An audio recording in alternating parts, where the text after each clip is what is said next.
Next, about books. First, Dinesh D'Souza talks about his new book, Ronald Reagan, How an Ordinary Man Became an Extraordinary Leader.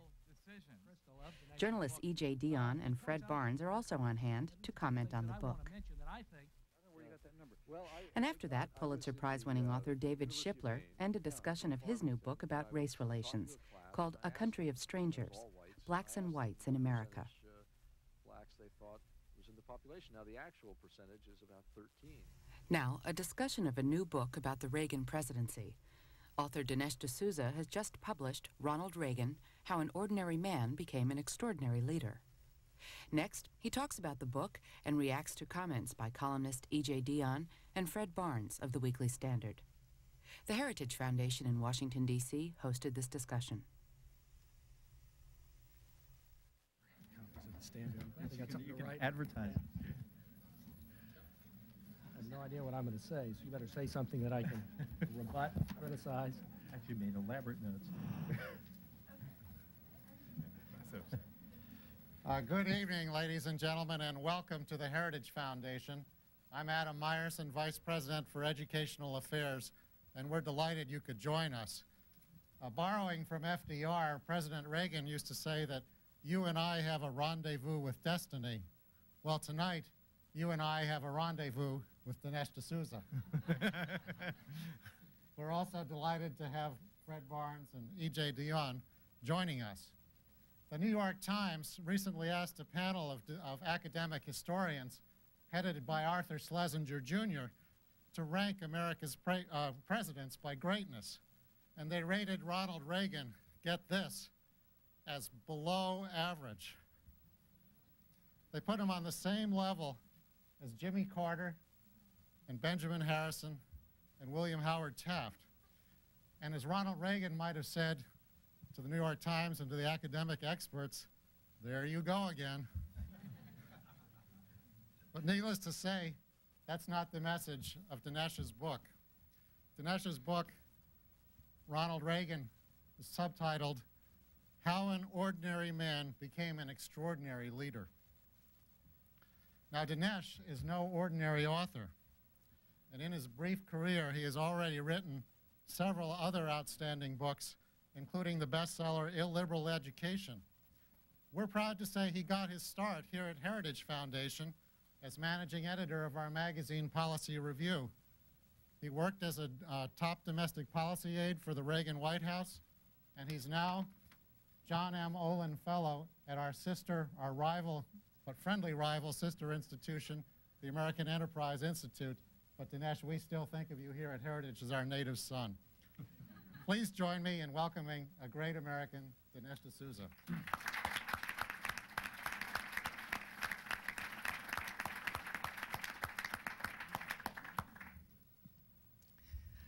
Thank you very much.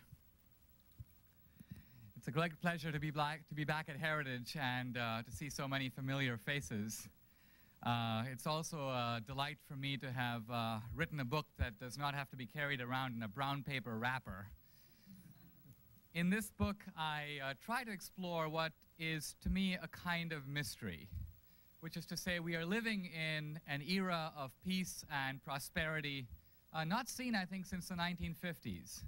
And yet, when we look at the ingredients of this era, the taming of inflation, the turnaround of the economy, the end of the Cold War, the opening up of world markets, the reduction of the deficit, we see that many of these elements can be traced back to some very pivotal decisions that were taken in the 1980s.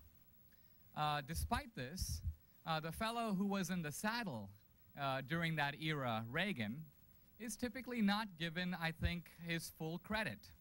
By this, I'm not just referring to the ideological hostility to Reagan on the left, which is perhaps predictable, but also to a certain ambivalence and even skepticism about Reagan on the right. This skepticism was pretty well expressed, I think, by Robert McFarlane, the former National Security Advisor. He had worked for Reagan for about a year, and he said to George Shultz, the Secretary of State, he said, I don't understand Reagan at all. He knows so little but accomplishes so much. And this, in a sense, is the paradox of Reagan. How does a seemingly ordinary man achieve what I think by all measures must be accounted to be extraordinary results?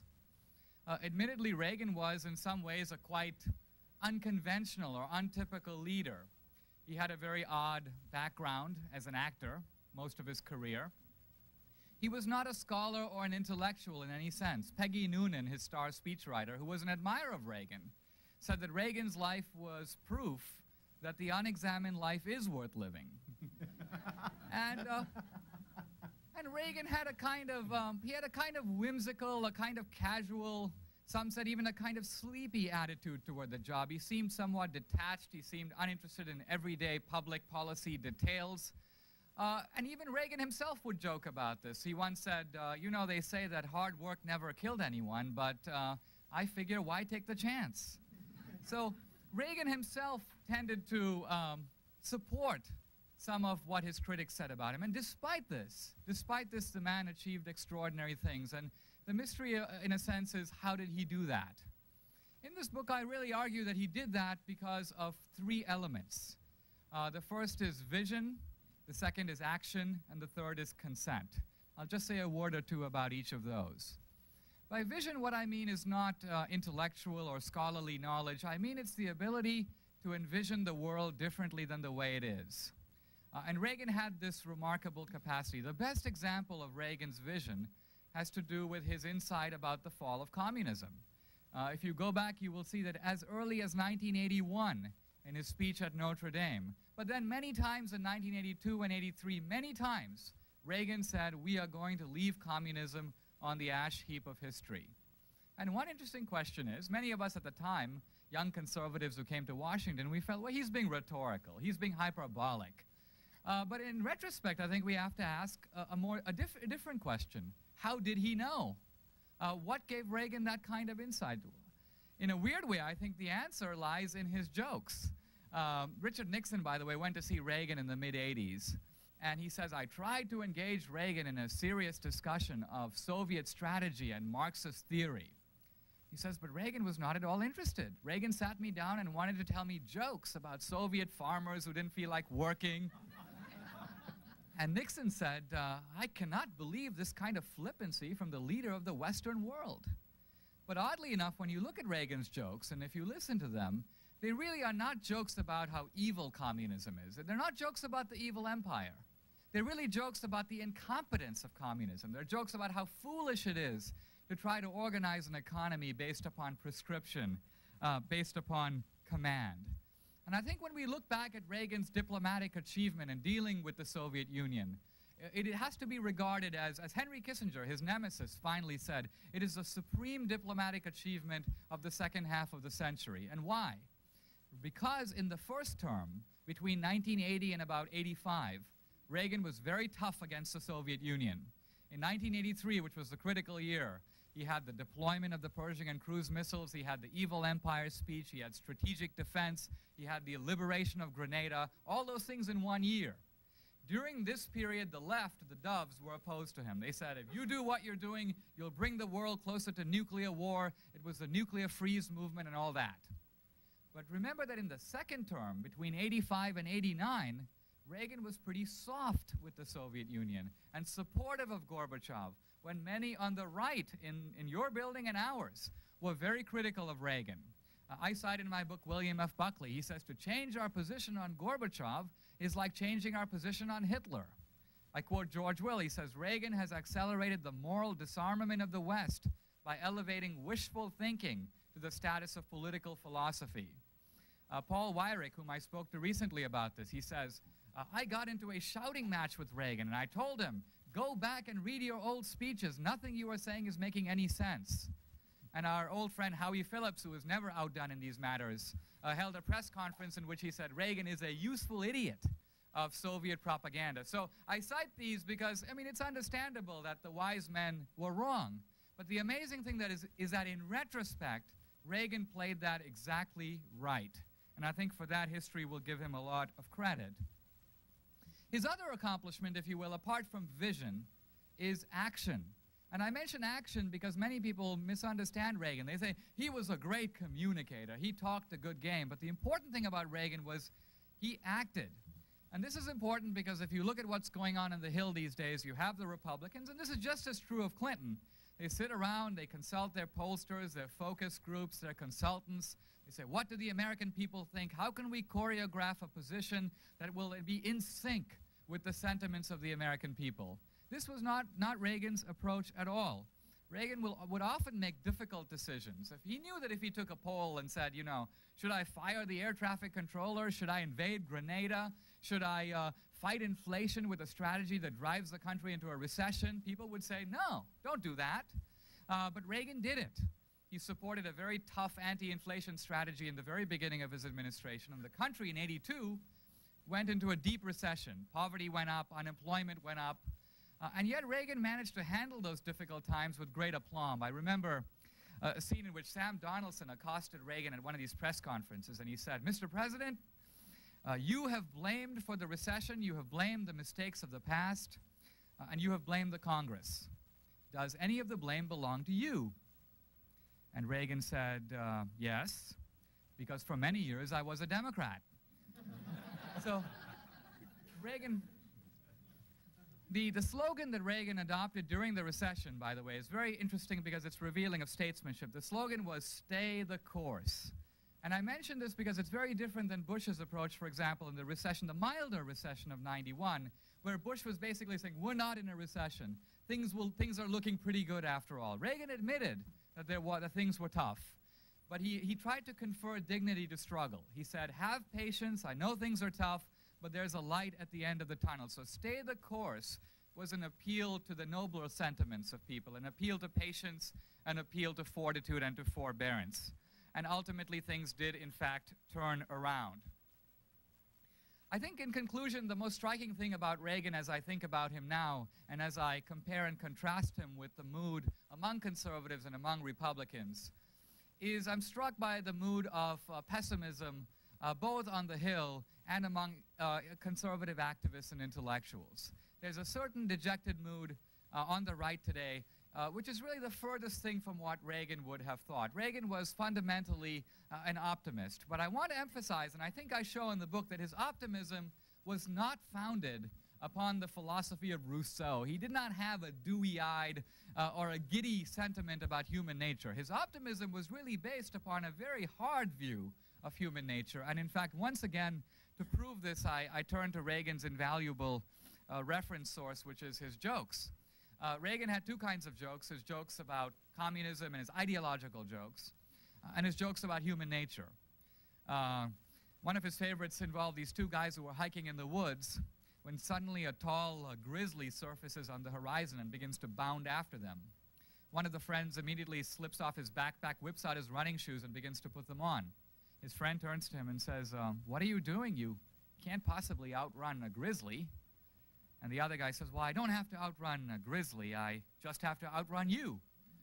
And if you reflect on Reagan's jokes were all of this genre. They were about the wry or the dark side of human nature. And yet, Reagan believed that despite this, or perhaps even because of it, one should be pleasantly surprised when we see good things. And Reagan appealed to the good things in people. He appealed to what Lincoln called the better angels of our nature.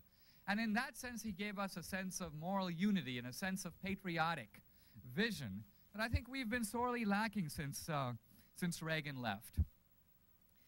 Clare Boothe Luce once said, the famous diplomat Clare Boothe Luce once said that history, which has no room for clutter, will remember each president by only one line, such as Lincoln freed the slaves. It's worth reflecting on what the line of recent presidents would be. For example, when we think about Bill Clinton, what would his one line in history be? I know some of you think, well, Clinton doesn't have a line, he just has the distinguishing mark, but let's put that aside. My point about Clinton is his one major initiative was the health care initiative, and that went down in flames. So Clinton, it's difficult to think what his lasting, and Clinton himself is obsessed by this. He sits around with his advisors and cogitates about his role in history. I think Reagan's line will be, some degree Margaret Thatcher said it. She said Reagan will go down in history as the man who won the Cold War without firing a shot. She said that here at the Heritage Foundation.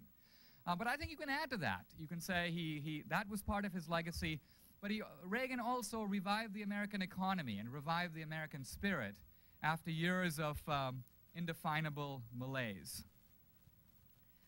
Reagan, as you know, is not doing too well today, and so by example, but also by tragic necessity, his vision has now become ours. And it's very easy for us to become discouraged given the face of contemporary politics and contemporary battles. I think of an old Tibetan proverb which says, after crossing the mountain, more mountains.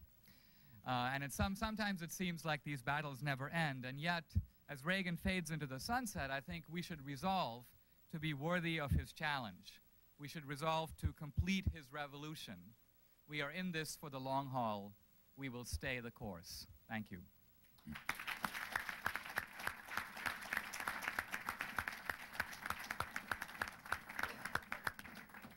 Thank you so much, Dinesh. You know, Ronald Reagan may have been our oldest president, but he made Americans feel young again.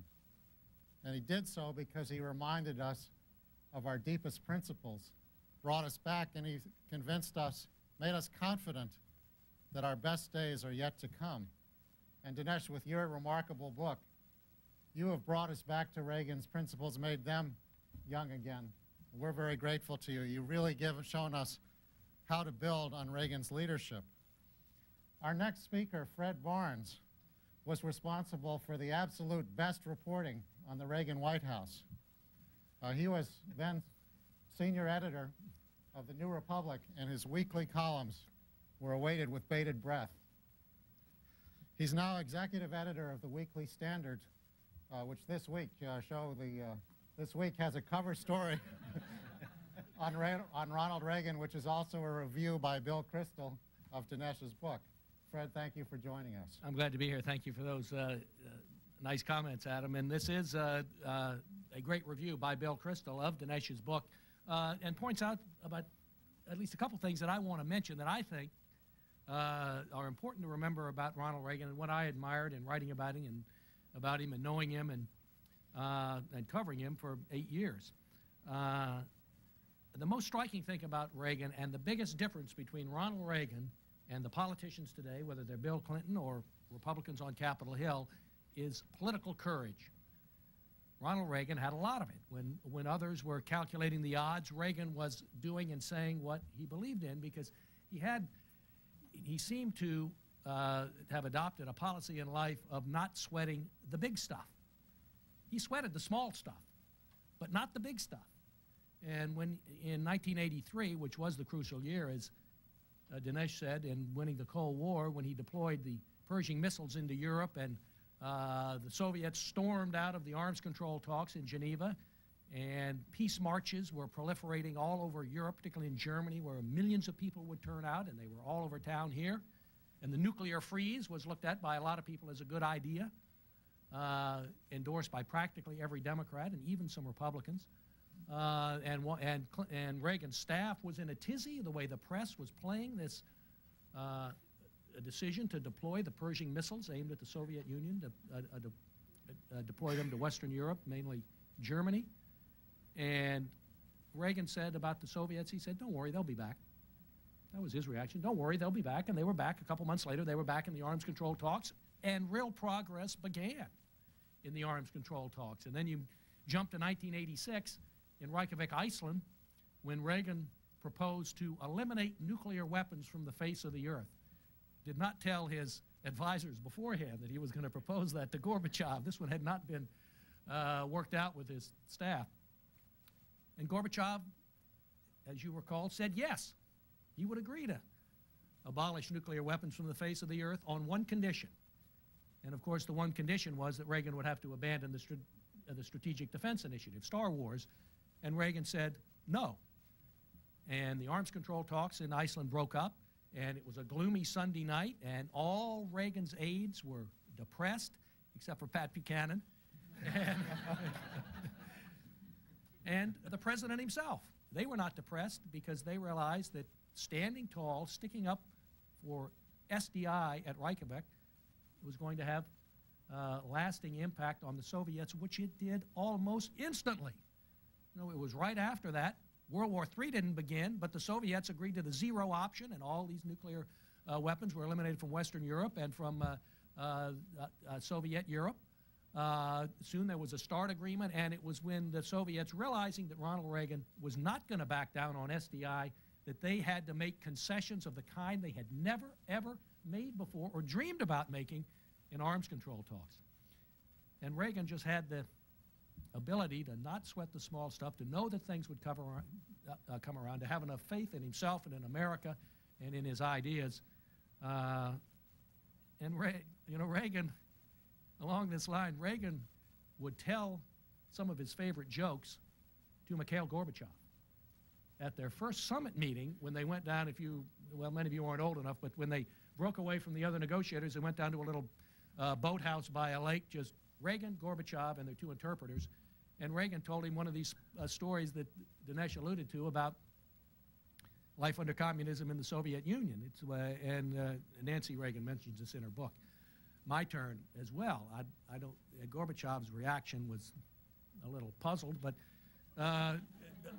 this story was the one about the guy in Moscow who's sent out to buy a loaf of bread by his wife, goes down to the store, waits in line at the grocery for hours and hours and hours, and the line doesn't move. And finally, the guy can't take it anymore, and he starts denouncing communism, saying it's terrible, inefficient, can't buy bread, it's imperialistic, it's atheistic, and so on. He's denouncing it when a guy in a trench coat steps out from the shadows and says, "Sir, come over here." And he goes over frightened, and the guy says, "You know, in the old days, you would have been liquidated instantly, but now we have Chairman Gorbachev, and things are different, kinder, gentler. I'm going to let you off with just a warning. Go home. Don't be criticizing our system again, but I'm going to let you off with just a warning." Guy rushes home, relieved, gets home. His wife asks him, "Did you get the loaf of bread?" He says, "Well, dear, I have learned just today that conditions in this country are worse than you and I ever imagined. Not only did I not get the loaf of bread, but they're out of bullets now."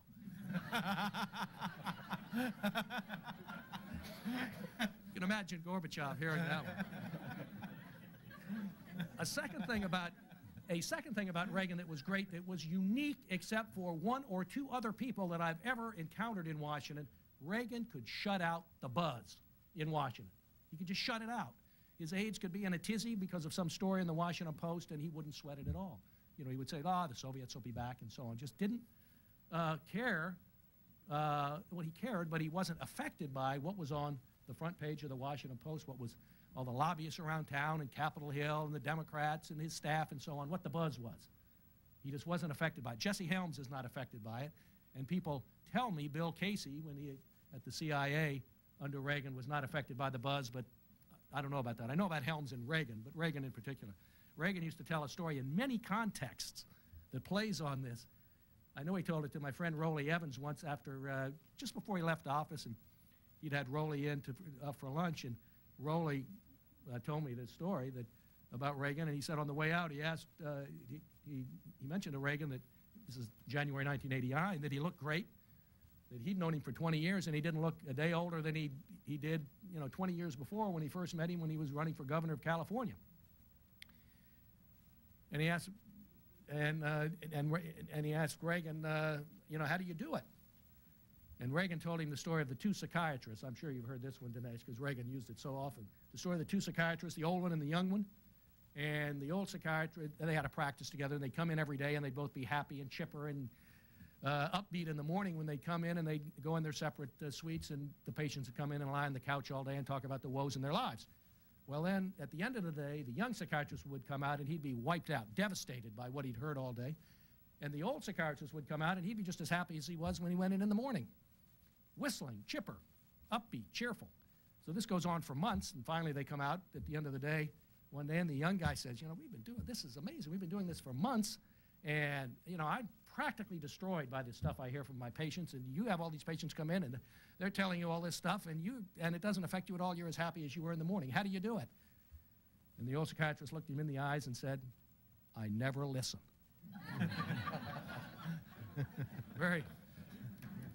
Very useful story for Reagan. I never listen.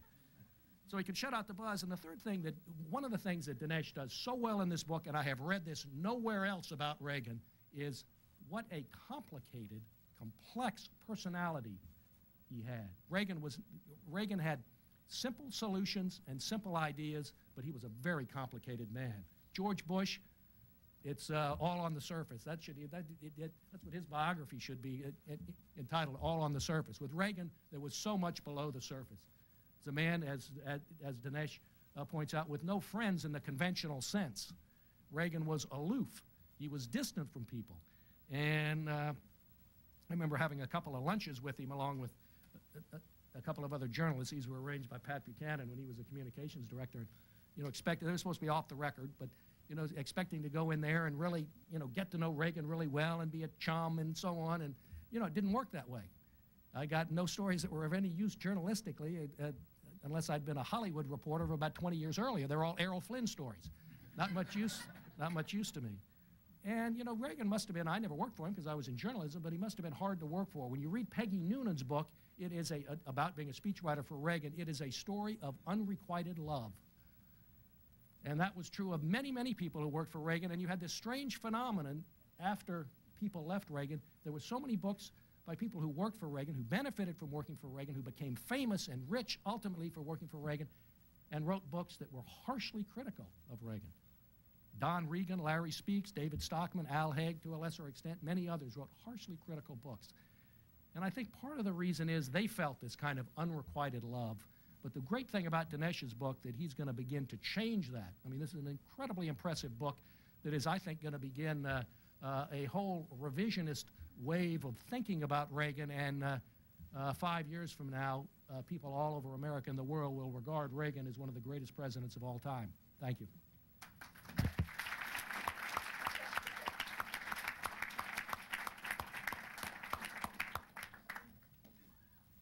Thank you, Fred.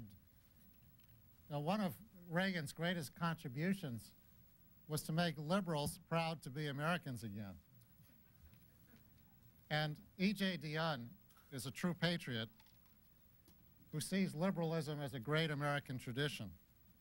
He's a columnist for the Washington Post, a fellow at the Brookings Institution, one of the most insightful observers of American politics, and he's also a new father of his third child. Thank you for joining us, E.J. Thank you. I want to thank Adam for, thank you. They're cheering for the child. That's the right attitude. I want to thank Adam for making me feel at home by beginning this session with a quotation from FDR. It's good to be here. I've learned a lot from people in this building, even if many of them regarded me as unteachable. And it's rare that an institution throws a garden party, and not only throws a garden party, but also invites a skunk. And I think I'm playing that role here today. I should say that I think Dinesh's book really does very powerfully capture the deep affection and gratitude that a lot of conservatives feel toward Ronald Reagan. And I could go on in this vein, but as I say, I do not think that's my role here today. I would also say that, many of you probably know that Dinesh's books include some thoughtful devotional books written from his very deep Catholic faith. I could thus praise his new work on Ronald Reagan as a distinguished contribution to one of the finest of religious traditions, which is hagiography. But as Richard Nixon would remind us, that would be wrong. And since I am here in the house that Reagan built, or as some might prefer, the house that built Reaganism, I'd like to begin not with Iran-Contra or with the deficit or other inconvenient aspects of the Reagan record, but actually to talk about those issues where I, too, admire Ronald Reagan. And there are some points that Dinesh makes in the book and made today that I agree with. And I'd like to make a case that some of the most valuable lessons Ronald Reagan taught are lessons that many of today's conservatives resolutely don't want to learn, and I think they could profit from paying attention to them. First, the areas where we might agree, in part at least. I think Ronald Reagan was right about the nature of the Soviet Union, and that's not a small thing. I think, in fact, he shared this with many other people, including liberals such as Walter Mondale, democratic socialists such as Michael Harrington or Irving Howe. But he was right on this fundamental question, and it mattered. And he did successfully shift the world debate with the Soviet Union against the Soviet Union in the course of his presidency. I think where we might differ is I think that Jimmy Carter deserves far more credit than he's gotten for laying the groundwork for that large ideological shift that Reagan both took advantage of and pushed forward. I think that Jimmy Carter's human rights campaign fundamentally changed the U.S. position in the ideological debate. Nonetheless, I think Reagan did put Carter's work to good use when he became president. Something both Fred and Dinesh said that I think is very important and will prove very important historically. Reagan was absolutely right about the Euro missile fight, and I think when we look back, that particular battle will matter much more in the history of why the Soviet Union fell than the details of the arms buildup or even the amount of money that went into the arms buildup. I think after winning that fight, we could have actually saved a good deal of money in the defense budget, because I think that once the missiles went in, with help from Mrs. Thatcher and Mitterrand, the leaders in Germany and Italy, it broke the political strategy of the Soviet Union. And so I think I was living in Europe at the time, and I think it was very clear that had that fight not been won, the outcome of the Cold War might have been quite different. The other point that I was glad to hear Dinesh make is that Ronald Reagan saw before most conservatives did, and I should admit long before I did, that Gorbachev was serious about reform, that he was a different kind of leader. And I think that by resisting the advice of many of his advisors and friends, Reagan gave Gorbachev room to maneuver, and that was decisive in helping bring the Cold War to an end. I think in the standard conservative history of Ronald Reagan, it is his toughness that is emphasized as being key to ending the Cold War, and I'm glad that Dinesh emphasizes both aspects of this, because I do think that was decisive. I would add mischievously that I love the fact that Ronald Reagan forced thousands of conservatives to eat millions of their own words and suddenly become bold defenders of massive deficit spending. Reagan persuaded conservatives about deficits in a way that Lord Keynes never could. And about that, I'll say more in a moment.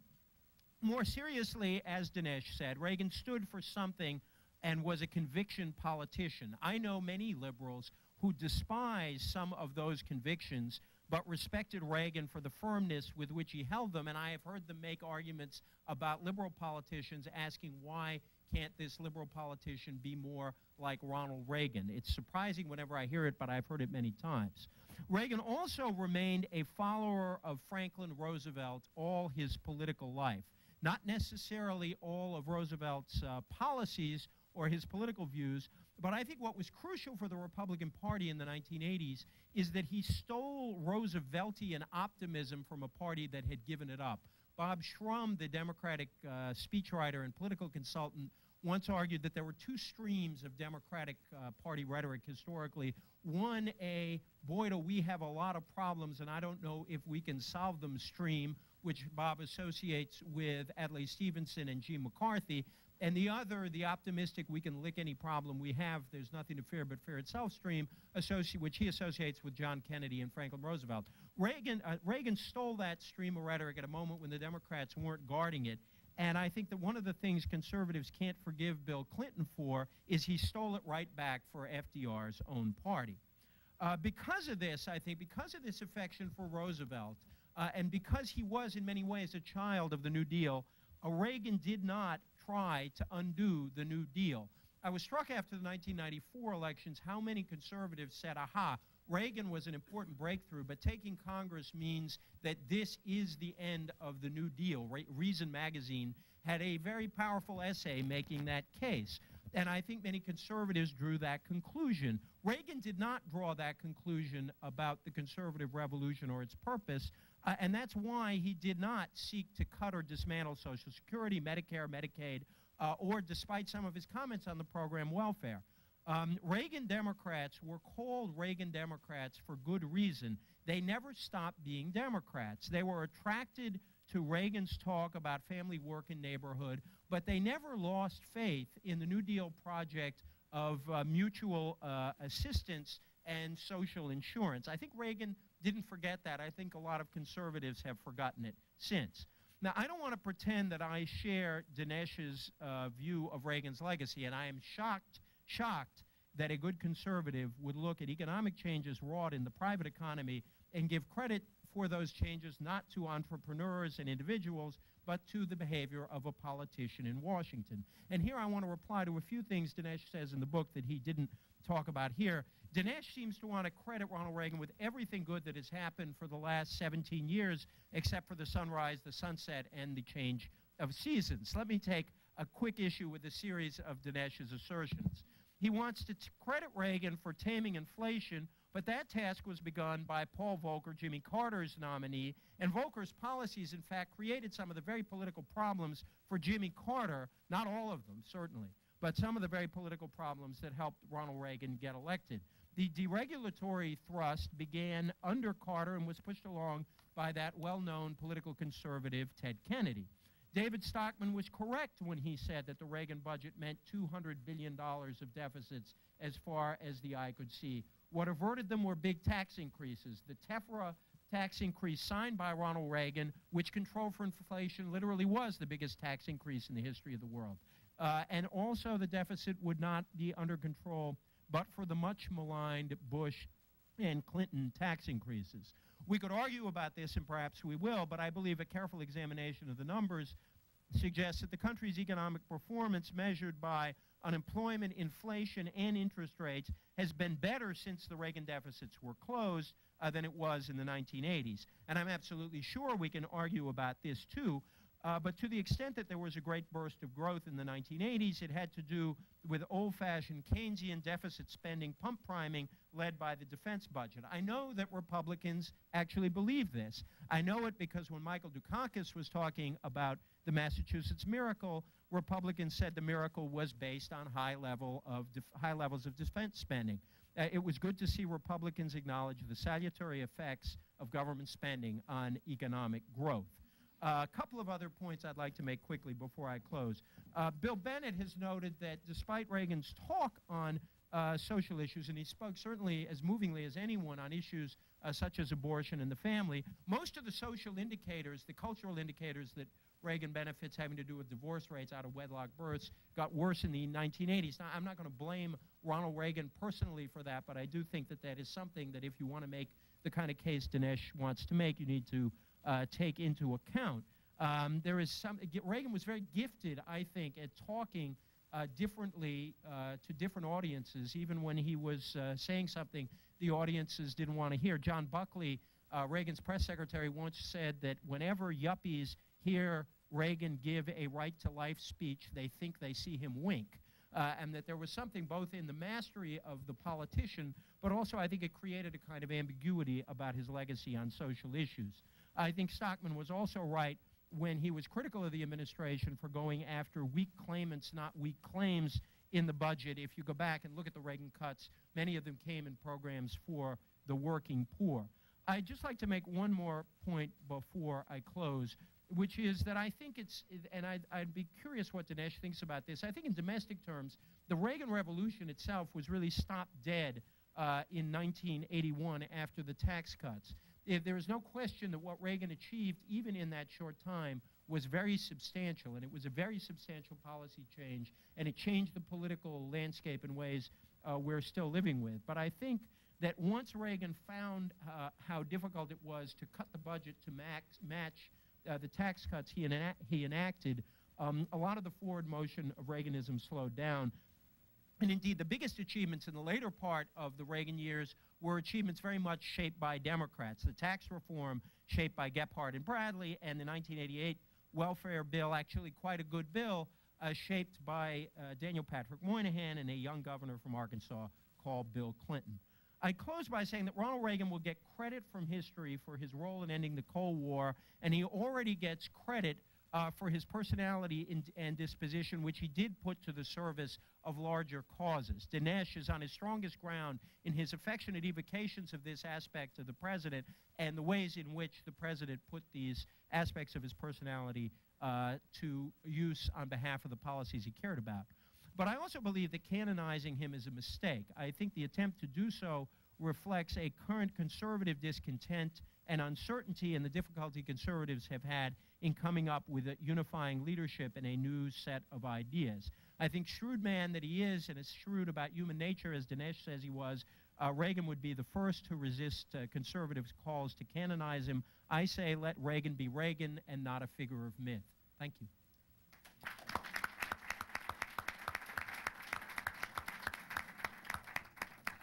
Thank you so much, E.J., for your very thoughtful comments and especially for acknowledging that Reagan was right in what he both said and did about the Soviet Union. Ladies and gentlemen, this is so good that I know we have a reception, but with your indulgence, we may want to continue the discussion for a few minutes. And Dinesh, do you want to respond first to anything that E.J. said? Well, E.J., you have in a short space of time made many points. I feel a bit like the mosquito at the nudist colony. I'm not sure where to begin. I'll begin with your reference to the fact that, you mentioned that cultural indices deteriorated. And in fact, when Reagan was governor of California, he was once accosted by a reporter who said to him that teen pregnancy had gone up alarmingly while Reagan had been governor. And Reagan's reaction was, he said, I have never felt so young and virile. But the interesting thing about Reagan was on the domestic side, and E.J.'s focus his remarks on the domestic side, was that Reagan understood early on that he was going to get a deficit. Reagan came in, basically, and he wanted to do two things. He wanted to cut taxes dramatically and across the board, and he wanted to hike defense spending substantially. E.J. is also right, by the way, that Reagan was a little bit soft about the New Deal and about the welfare state, softer than I would be. Reagan's view was, George Will, in the 1980 campaign, offered a toaster to anyone who could name one federal program that Reagan had pledged to get rid of. And George Will recently told me, I still have my toaster.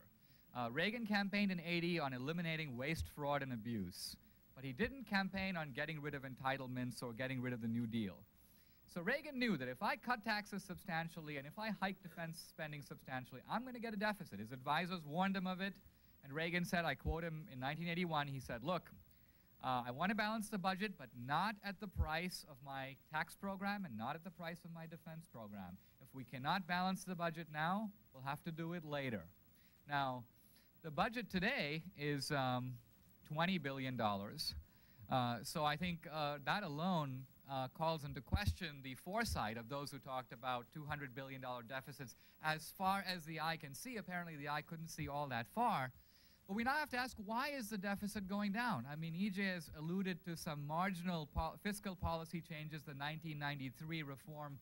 Today we have Clinton and the Republicans lining up to take credit for the historic budget compromise to balance the budget, when we all know that without the budget compromise, the budget would balance itself even faster. So the budget is balancing itself for two reasons. The first is what can be called the Reagan boom. We have seen an incredible juggernaut of economic growth that began in 1983 and has continued virtually unabated to the present. A 15-year economic boom interrupted only by the mild Bush recession of 1991. Now, E.J. mentioned that Reagan had only had very early success with the tax cut, but it's important to remember that in the 1981 bill, Reagan brought the top rate down from 70%, the marginal rate, to 50%, and then in the tax reform of 1986, the top rate came down from 50% to 28%. So within 6 years, the top rate in this country was cut more than in half by Reagan. So the first reason that the budget is being balanced is that the economic growth has been a bonanza for the Treasury. I think it's fair to say it's difficult to say what Clinton has done to promote this engine of growth, except to essentially be there. Now, the second factor has been huge defense savings that have kicked in since the end of the Cold War. Many of us forget, but this country was spending in real terms $100 billion more before the Berlin Wall fell than it is today. So you can do the math. Every year we are saving more than $100 billion in real terms on defense, and these savings are going to continue indefinitely into the future. So I believe that these two facts, so ironically, I guess I'm saying, the man who was blamed for the high deficits of the 80s is precisely the same guy who has to be credited with the balanced budgets of today. Let me just make one final thought about Reagan before opening it up to questions, and that is Reagan's high intelligence, because it's very easy to attribute what Reagan did to AIDS or to history or to larger forces. But Reagan, even though he wasn't an intellectual, had a native intelligence that was very shrewd. And again, I can give many examples. I'll just give one that you see it in his humor, his spontaneous humor, not written by speechwriters or aides. In the 60s when Reagan was governor, Reagan was governor in the late 60s in California. There were the riots at Berkeley, and he was always being accosted by radicals and activists and protesters who would blockade his car and so on. And one time he was in his limousine, and the activists surrounded his car, and they held up signs right to his face that said, "We are the future." Reagan took a look at these signs and took a little piece of paper and wrote his response and held it up. It said, "I'll sell my bonds." And thanks to the Reagan deficits, he had lots more to sell. I just want to make one quick reply. We could probably end up arguing all night about fiscal policy and Reagan, and actually Dinesh and I are having an argument on Slate over this over the next couple of weeks. I'd just like to say I'm pleased that Dinesh has turned his back on all of the Republicans' arguments made in 1993 and described Bill Clinton's tax increases as simply marginal fiscal policies. Reagan and Clinton raised the top rate, if you count Medicare taxes, back up to 41%. But George Bush had started pushing it up there in his tax increase, and Reagan had to take back a lot of his own tax cut in the corrections passed in 1982. So I don't think these were marginal fiscal changes. I think there's a lot to be said for Ronald Reagan's role in history and in the Cold War. I just think Dinesh is on his weakest ground, to put it charitably, to give credit to Reagan for ending the deficits in 1997. And I think there is a serious economic argument to be had, which I am, and I don't pretend to be an economist, over what the role of changes in the 80s is on our current period of economic growth and what changes that have happened since then. But again, I think there's a case to be made that when you look at the whole picture, including inflation and interest rates, we are in fact better off now. I'm prepared to think that some of the things that happened in the 1980s did indeed help economic growth, but I'm not prepared to argue that all the changes that gave us the economy we have today were rooted in that period. Ladies and gentlemen, we had time for some questions. I'm just going to ask one. Is the Clinton presidency a consolidation of Reaganism or a movement away from it? Your book. It's my book, so you start. Right. Oh, all right. That's not fair. I think that it's half and half. I think that on the whole, I would say it's a movement away from it, because I think some of the changes that happened in the 1980s will stay with us. We are culturally not so much a more conservative country, I think, but a more moderate country than we were, say, in the 1970s. I think some of those cultural changes have taken place. I do think that there was a deep skepticism about government that Reagan both took advantage of and pushed forward. You know, his famous line, "The government isn't the solution, government is the problem." Ironically, Reagan also increased confidence in government by the successes during his term. And Reagan, I think, has an almost ironic and contradictory relationship to the country's attitude toward government. I think that liberals and Democrats have had to take account of that anti-government mood. Having said that, I think that there is the beginning of an attempt to see government. There's the beginning of a period where government is not seen simply as the problem. That I think Clinton, one of the reasons Clinton is such a frustrating figure to conservatives is I think he has begun to turn the argument about government around. It's not an argument anymore about more or less government. It's an argument about what government should do. In fact, what problems can government help to solve. I'd argue that that returns us more to a liberalism of the New Deal or Fair Deal period, and that liberalism has always had a chance to prosper in America, and I think that is the direction we're going. I think the Reagan period ended with George Bush's defeat in 1992. Fred? Yeah, I wouldn't call it a consolidation of Reaganism, but close to it. Now, this is certainly over Bill Clinton's still alive body. Remember, there have been two Clinton administrations. There was the first 2 years where he raised taxes, never mentioned the idea of a balanced budget because he wasn't for one. Much preferred to raise taxes and cut taxes, which is what he did. Did nothing about entitlements to reform them or cut them, and raised discretionary spending a lot.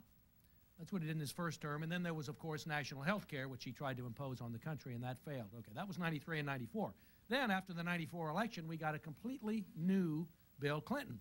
No doubt we'll get some newer ones yet in the next 3 years, but we got a completely new one. This was a Clinton who was willing to consolidate some of Reagan's programs. Now, how else are you going to characterize welfare reform, de-entitling welfare as anything other than a response to Reagan's critique of government and a dismantling of the heart of the New Deal?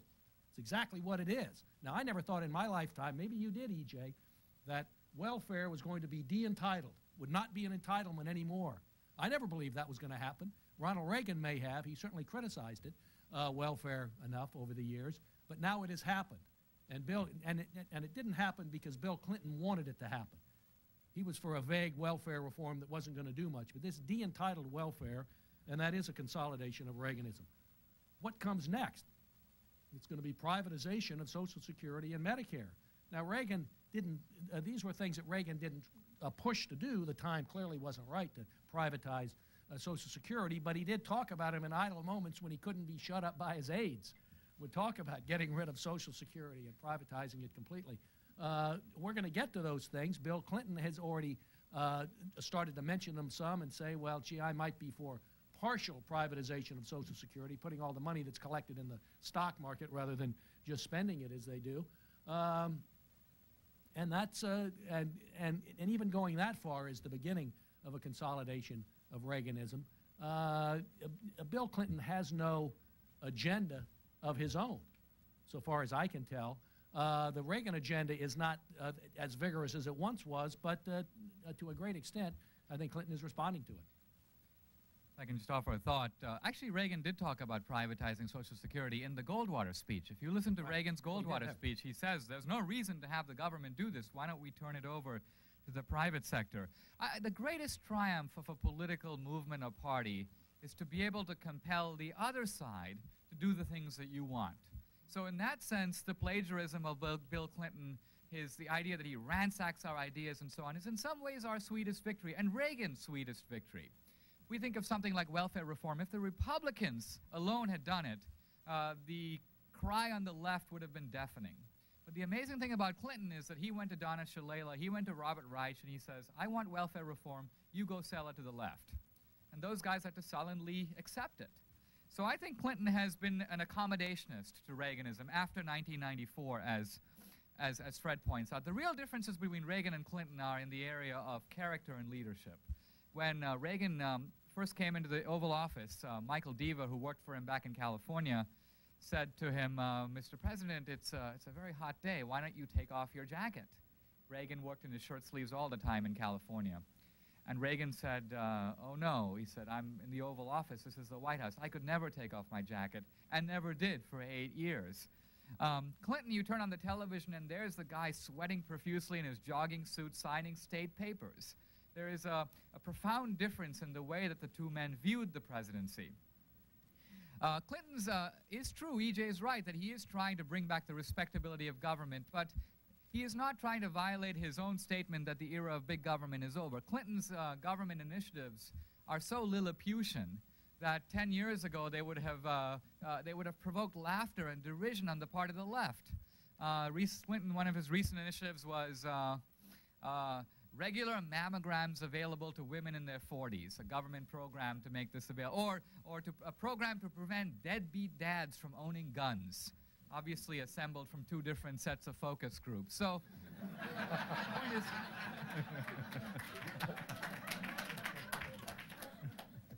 let's say one final thing about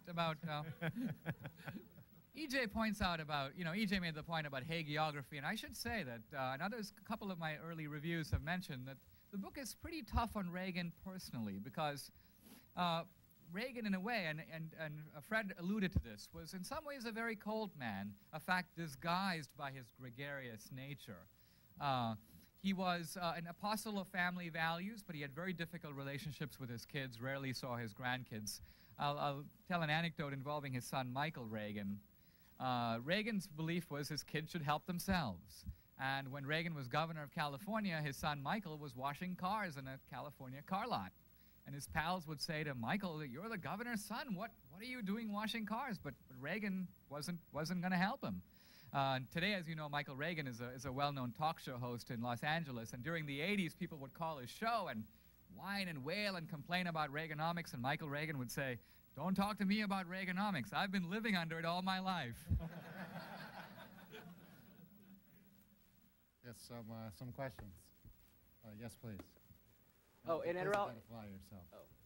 In Ed Rollins' book, he says that the Reagan Revolution ended when he picked George Bush as his vice president. Do you think that's true? And do you think that George Bush's loss in our takeover of the House in '94 repudiates the moderate wing of the party? I think it's interesting that Reagan, it's going back to the early selection of Bush, apparently it's something that was done without great calculation. Reagan wasn't thinking 12 years ahead. Reagan picked the guy who got the second most number of votes to unify the party and win the '80 election. I think we would have to say in retrospect that Bush imperiled the Reagan Revolution very seriously. I don't think he destroyed it, but he seriously imperiled it in that he sat at the feet of Ronald Reagan for 8 years and apparently learned nothing.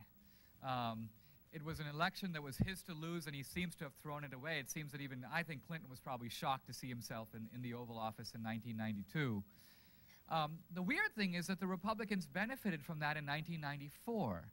Had Bush won in '92, it is almost inconceivable the Republicans would have swept the House and the Senate in '94. So that the Reagan, the mood behind Reagan, the sentiment behind him was stronger than even Bush could stem. We've now had Bush and Dole, two moderate Republicans at the head of the party with disastrous results. And I think one question conservatives have to ponder is what kind of candidate? See, I would put it this way. The lesson of the 80s was that a new Republican, Reagan, can beat an old Democrat. Mondale, or to some degree Dukakis, certainly Carter. The lesson of '92 is that a new Democrat, Clinton, can beat an old Republican. And that was reinforced in '96. I think the unanswered question is whether a new Republican, a Reaganite if you will, can beat a new Democrat. And I'm hoping that's the choice we'll have in the year 2000. Could I say a quick word in defense of George Bush? Because I think George Bush has gotten a bad rap from conservatives as a conservative. First of all, his record going back to the Goldwater campaign is that of a conservative.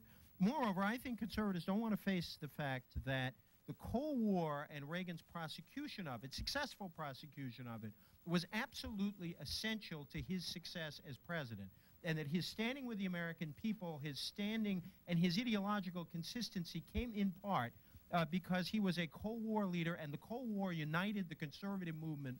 The fight against the Soviet Union united the conservative movement in a way few other causes did. George Will wrote once that George Bush wanted to be the best Cold War president America ever had, and the Cold War ended on him. And I think that was a real problem for Bush that had a lot more to do with the crack-up of conservatism, because I think finally, if you look at Bush's tax increase was, in monetary terms, smaller than the one Reagan had to do in order to keep the deficit from going out of control.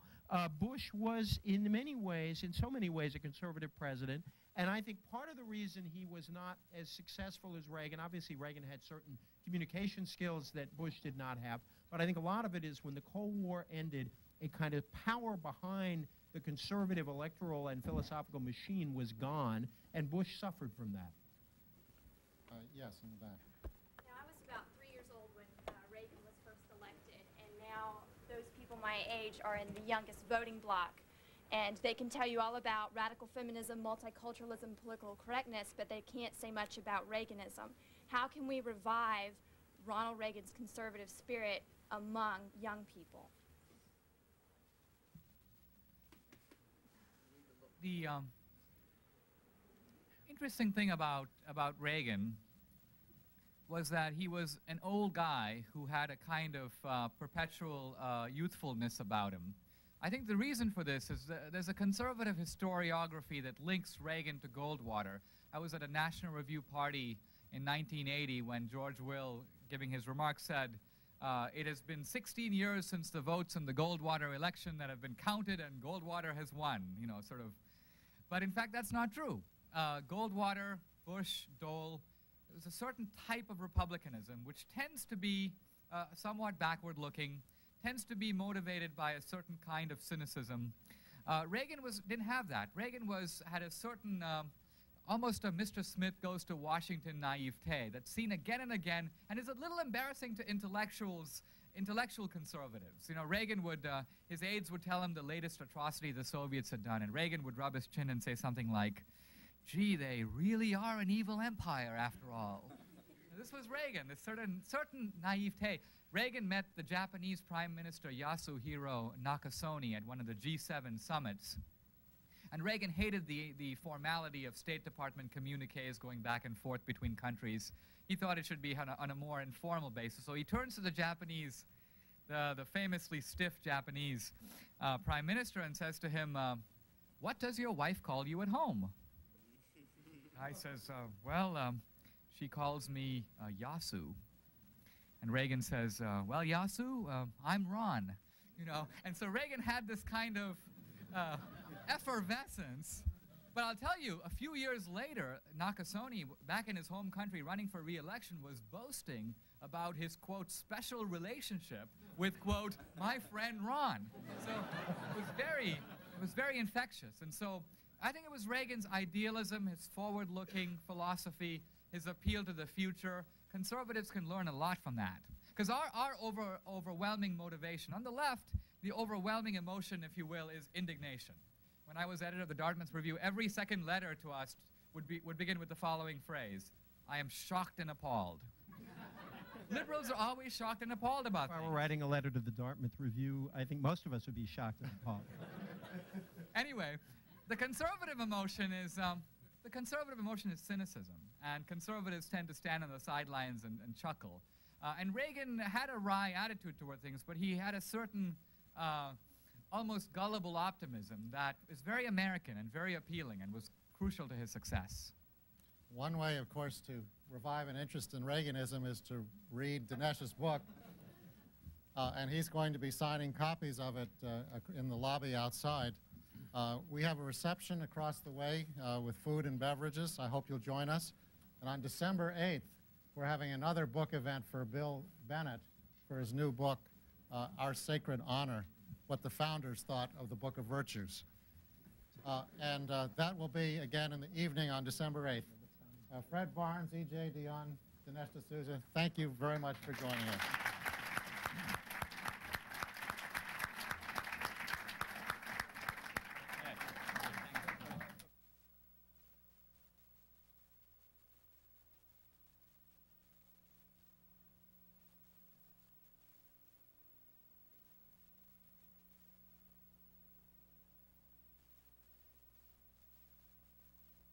In a minute, Pulitzer Prize-winning author David Shipler appears on a Chicago radio